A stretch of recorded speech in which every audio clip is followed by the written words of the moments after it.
ছোটবেলায় এইসব পরিবেশ দেখেই বড় হয়েছি। আস্তে আস্তে এখন আর এইসব পরিবেশ দেখা যায় না।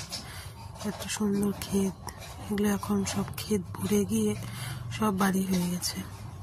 তাই যখন শ্বশুরবাড়ি গেলাম, তো ওখান থেকে আমাদের একটা গ্রামের বাড়ি আছে। এই দৃশ্য দেখার জন্যই তখন গ্রামের বাড়ি গেলাম। গ্রামের বাড়ি গিয়ে এত ভালো লাগলো, চারিপাশে এত সুন্দর সর্ষে ক্ষেত, সর্ষের ফুলগুলো কি সুন্দর লাগছে, মনটা পুরো ভরে গেল।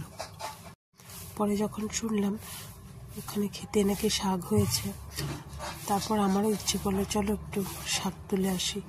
আমিও যদিও তুলিনি, কিন্তু তাও আমি গেলাম একটু শাক দেখতে, ক্ষেতের শাক কেমন হয়েছে। এই ক্ষেতে এত সুন্দর, আবার বাঁধাকপিও হয়েছে, এইদিকে আবার ভুট্টা গাছ হয়েছে। ভুট্টা গাছগুলো বেশ সুন্দর, এটা নাকি 2 মাস পরে খাওয়া যাবে। আমরা আসলে এই শাকগুলো নেব, এই যে এখানে বথুয়া শাকগুলো আছে, এই যে বথুয়া শাক, এই শাকগুলো তুলবে সবাই। এই যে সবাই শাক তুলছে আর আমি ভিডিও করছি। খুব মজা হয়েছিল গ্রামের বাড়ি যাওয়ার পর। সবাই ক্ষেতের মধ্যে আমি খুব হাসাহাসি করলাম। এই যে দেখুন মূলা শাকও হয়েছে, মূলা হয়েছে। মূলগুলো নিচে অনেকটাই দেখা যাচ্ছিল। আমার আবার ইচ্ছে হলো একটু কাঁচা কাঁচা মূলো নাকি খাওয়া যায়, তা আমার আবার শখ হলো একটু মূলো খাই, তাই খেতে